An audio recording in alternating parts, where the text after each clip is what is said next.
It's never too late, nigga, to turn right and go straight and try to become positive.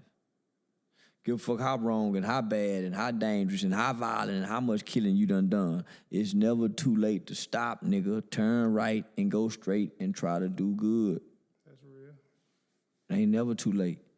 So, everybody get an opportunity, my nigga. Which one of these cameras I need to look at? Everybody get an opportunity to right their wrongs before they have to leave this motherfucker. Welcome to Road to Billions Podcast, the mentality of an entrepreneur. With your host, Moise Bertrand.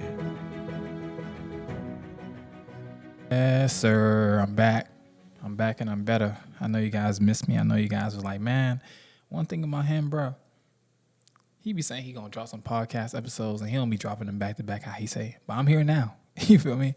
And the only reason I don't be dropping them back to back, you guys, because these last couple weeks, days, I've been dealing with just tenants moving out randomly.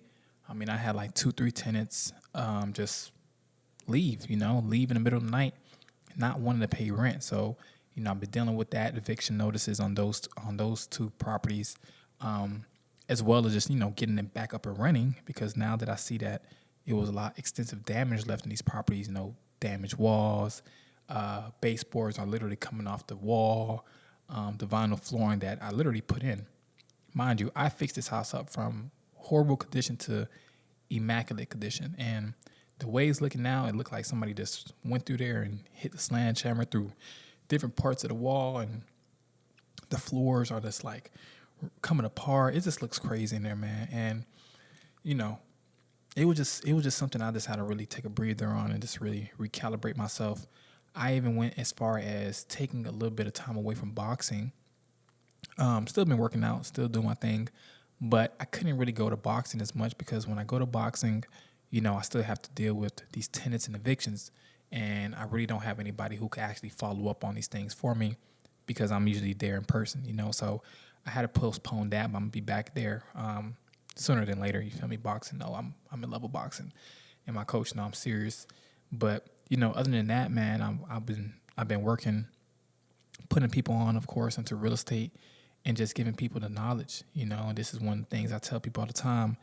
Even though I may be 5 years into the game, I'm still dealing with the foundational things of real estate because this is not a passive industry. I've been lied to. You guys been lied to. Everybody been lied to. I don't think real estate is passive at all. I don't think it's passive, not one much, because you always got to be doing something, man. I know it was a guy who recently fixed up a house, and the house was in perfect condition. I'm not even going to lie to you. But you might be like, okay, if the house was in perfect condition, what else was he dealing with? He was dealing with the tenants themselves. And, the reason I'm saying is because I'm not going to say nobody's information or anything, but this one tenant was unfortunately dealing with domestic violence. And, like I said, everything in the house was fixed. It wasn't a maintenance problem. This was now a tenant issue with their spouse. Tenant went ahead and called the cops a few times, and last time really got bad, physical altercation took place. Therefore, I had to go ahead and let the landlord know, because I'm just managing this property. I didn't own this property. I'm just letting the landlord know, hey, listen, you have this dispute coming, and, the police came and, they arrested a young man, and it was just a lot going on. So you might be like, okay, so what happened after that? Well, if you guys don't know, when they did have a fight, one of the garage doors were pretty much unlocked, and they were broken, I believe, through the fight or another time, but the garage door was broken, and the tenant was in fear of him coming back. So the owner, who didn't expect to spend no money because the house is, like I said, is functional, had to go ahead and fix that garage door, and it cost him a pretty penny. And the reason why he had to fix it is because if you are a landlord and something was to take place, like some crazy disastrous thing, God forbid, in the home, where you're liable because the locks weren't locking, they weren't functioning, the garage door isn't working so it's accessible to intruders or anybody that's want to come back in, you're not liable because the premises is not secured. And I had to really tell the landlord that. I was like, listen, we don't know the situation that they're going through. We don't know if this is just probably a regular, bad case of domestic violence, or this is something that could turn into something worse than we could possibly imagine. And I've seen too many shows and movies, and man, about, women moving on and the guy coming right back, and, he's not too happy about what's going on with her and her other guy.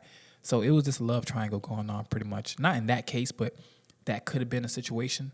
I don't know too much about it. That's why I don't want to speak too much about it. But what I did advise the landlord to do was to fix the garage door, which he did expeditiously. He did it as swiftly as possible, because I did let him know, if something takes place, you're going to be liable, bro. And I don't want this to fall back on you. So let's just take care of this as soon as possible. And he did that. Now, is everybody going to deal with that situation? Is everybody going to deal with a domestic violence case in their home?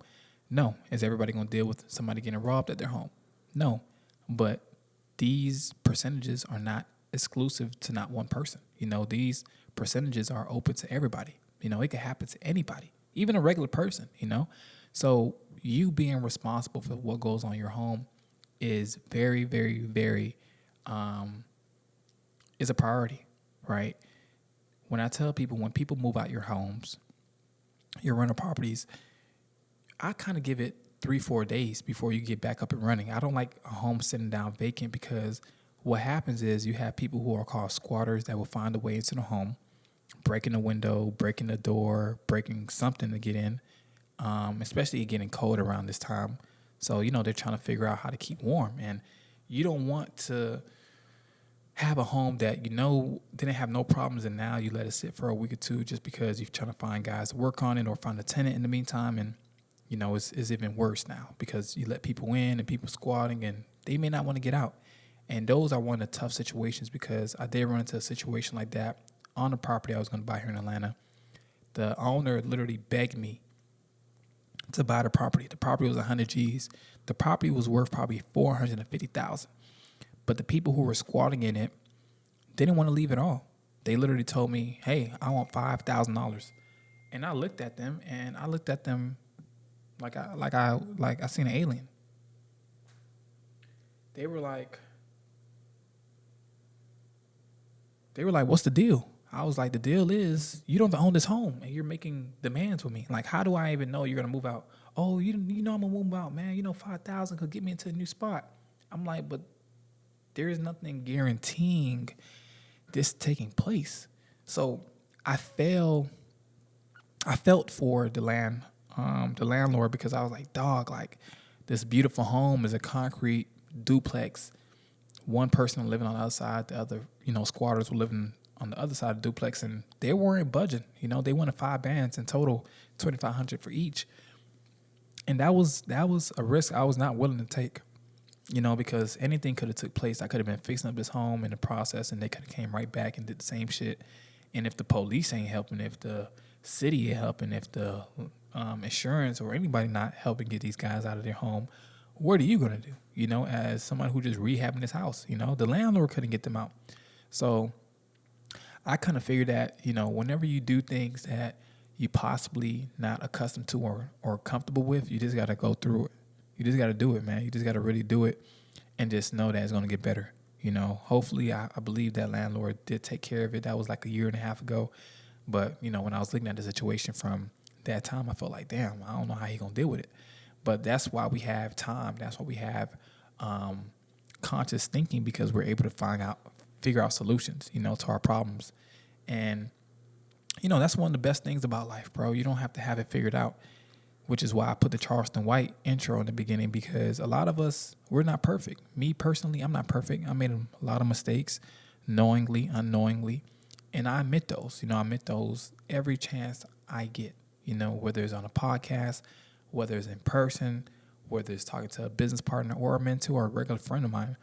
I'm going to always tell you the mistakes and own up to it, because I'm an accountable person, and that's why I put this on the episode, so the thousands of people who listen to it could really realize that, oh, he's not running from no problems. I never ran from no problems. So when I deal with a tenant who isn't being nice, I don't go with it with disrespect. I deal with it because they might be dealing with something I may not know about, right? And I can't just say, "Hey, you didn't pay my rent this month. What the heck?" You can't come off that. You be like, "Hey, I noticed that you didn't get a chance to pay rent. Is everything all right? How could I help you?" And then better yet, you just want to give that appropriation of having a good tone because, like I said, how you treat one person is how you get received. You know, how people treat you again. So it may not be the case in every scenario how you treat people good and, you know, you always get the results. But for the most part, I realized that when you don't come with that type of temperament, people are a little bit more understanding, you know, and open in communication. So I try to keep that in the forefront of my mind when dealing with anybody, right? So like I tell people all the time, mistakes make us great.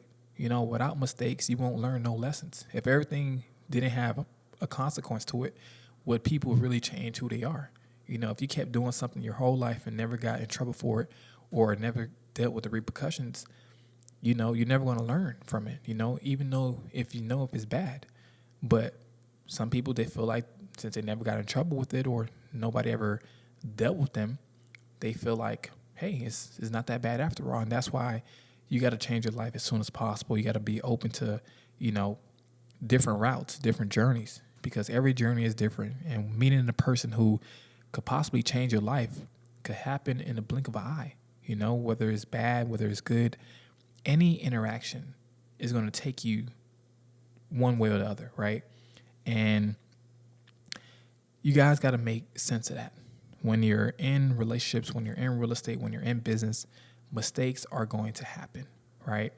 And I like working with people who have eviction, who have felonies, who have prior, you know, charges on their record, but can't find any type of home or, you know, be able to rent, because I'm able to show them it's people like me out there that's still willing to give you a chance and bet on you. But the only thing I need you to do is just always come through for me, and that's paying the rent and make sure you take care of the home. And usually those type of tenants, bro, I'm going to keep it real with you, never have a problem. It's always the tenants that, you know, they approach the situation like, oh, I've never been in trouble. I always pay my rent on time. That's the ones that usually give me the headache, not to think about it. So it's always the people who had the prior problems in the previous, you know, one or two residences. You know, I don't know what happened, what took place, but I know when they come across me, I'm probably the person that they on their third straw with. So they like, oh, I can't fuck up this landlord because I'm not going to ever have a place to stay. So they end up changing their ways for me, and I appreciate that. Personally, I allow them to sometimes communicate with me on what's going on. If you didn't pay rent on the first, okay, let's talk about it. When can you pay it? You know, but we take care of everything in our households. You know, you just have a bad couple apples here and there, but like I tell you guys all the time, mistakes is a beautiful experience. And I don't try to make as many because I try to look at everybody else who bumped their head and learn from their mistakes. But if I personally get a chance to learn through my mistakes, I take it and I definitely put it away. You know, I don't harbor the emotion of, oh, I failed, I made a mistake, fuck. Like, I don't walk around like that. I don't try to keep my head down and, you know, feel bad about every little thing that I do wrong, or like I said, knowingly or unknowingly, because we're human. You know, humans are subjective to error. You know, we're not perfect people. And, you know, I embrace that side of myself now, you know, getting older, especially with dealing with contractors, dealing with handyman, dealing with roofers, electricians, plumbers. Everybody has a life outside of real estate, outside of their trades. And I don't treat people like you're an electrician, so I'm going to treat you like an electrician. You know, if your name is John, I'm going to treat you like John. John just knows how to do electrician work. But John is still a dude at the end of the day. John is still a human. John is still dealing with family and friends, relationships, kids, you know. So I can't treat John like a worker. I have to treat John like a normal human being. And even though he may not be perfect when he does things, he might double back and be like, oh, I need to do this, bro, I forgot. I can't get mad at John because that's human behavior, you know. So these are the things I try to enlighten myself on, because a lot of people like to point fingers at me when I make a mistake, and I'm okay with that. I'm okay with being the center of attention. I'm not okay with this being blamed for bullshit. You know, I tell people all the time, blame me, but don't blame me for no bullshit.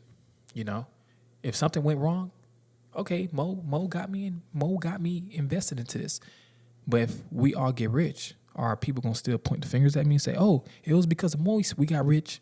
It was because of Moist? No, people don't do that shit. But I'm just telling you guys, like, people rather make announcements of your mistakes, of your problems, of your misfortunes, in comparison to announcing your fortunes, you know, announcing your success. People won't ever do that. It's better to kick a man down, like how they say, because, you know, they're afraid, you know, they're afraid when you up. So that's why it's better to kick people down. That's why they feel like, oh, if I kick him down now, he gonna stay down.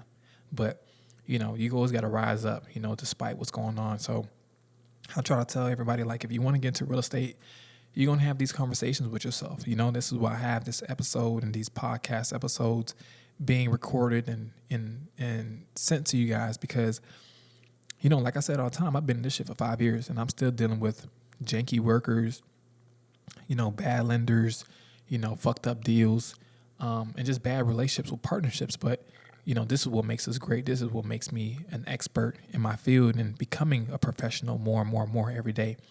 But, you know, for everybody else who's looking to get into this, you're going to make mistakes. You're going to fuck up. You're going to blow some cash. You're going to fuck some money up. You're going to be under budget. You're going to be over budget. You're going to have bad tenants. You're going to have good tenants.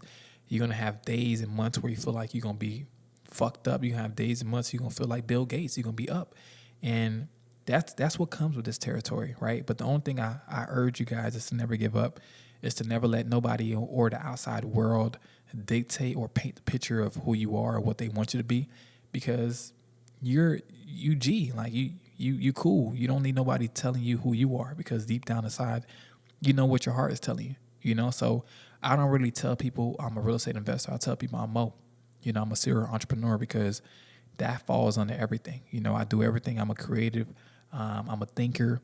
I'm a venturous. And I just love doing things that's going to put me in a creative energy and mode. You know, definitely over these last couple of weeks, I've been on semen retention, and it's been a beautiful journey because, you know, for a lot of guys who don't practice this, you need to go ahead and start emphasizing, why are you continuously having sex if it's not helping you with your purpose, or the woman you're having sex with, or whatever you're doing, I don't know, isn't helping you with your purpose. And, you know, I try to tell people, like, you just want to keep all that sexual energy, because Napoleon Hill talked about it. You know, harnessing that sexual energy is probably the highest form of energy you're ever going to achieve in life or be able to attain, because this is a strong desire, right? So whenever you have strong desires for things, you want to emulate that energy in something else. You want to transmute that energy into doing something else. You horny as shit, don't even go do nothing crazy that you don't need to be doing, man. Go work out, go to the gym, go read the book, you know, go do some laps, you know, start on that project that you've been putting off for so long. These are all the things that I'm learning as I'm getting older. And even though I've been doing these things for a little bit ahead of my time, or knowingly what they were, now I'm more enlightened about it. I'm more knowledgeable about the effects of everything. So definitely communication is one of the biggest things I would say you got to take away from this conversation about this podcast, about being real with yourself and people you work with, as well as being a man who's disciplined, because without discipline, you really can't build nothing at all. You can't get shit done. And I tell people, you're going to have to go through a time where you're going to have to be sitting down with yourself and really understanding what you want to do and what you want to achieve. And until then, you're going to keep being distracted by the worldly things. You know, the world we know as it today as distractions and this craziness. So once again, I appreciate you guys for listening to Road to Business Podcast. I know this episode was a little bit all over the place a little bit, but I didn't really go off no notes today. This was just off the top of my brain, and I just want to get as much information as possible to you guys, because I didn't drop any episodes for the last couple of weeks. So like I said, you guys could compile all this information that I gave you guys in this one episode and make use of it and make what you want out of it. But, you know, the whole point of everything is mistakes make us great. Don't fall behind because you feel like you're behind. You're never behind. Don't ever keep your head down, because at the end of the day, we all wear crowns, and you don't want your crown falling down. You want your crown sitting high and tight on your head. So keep your head up, look people in the eyes, talk with confidence, and most importantly, man, like I tell you guys all the time in every episode, put God first. I appreciate you guys for listening to Road to Business Podcast. It's been an amazing journey. Review, comment, and, you know, subscribe and let others know about this podcast. Again, thank you guys and take care.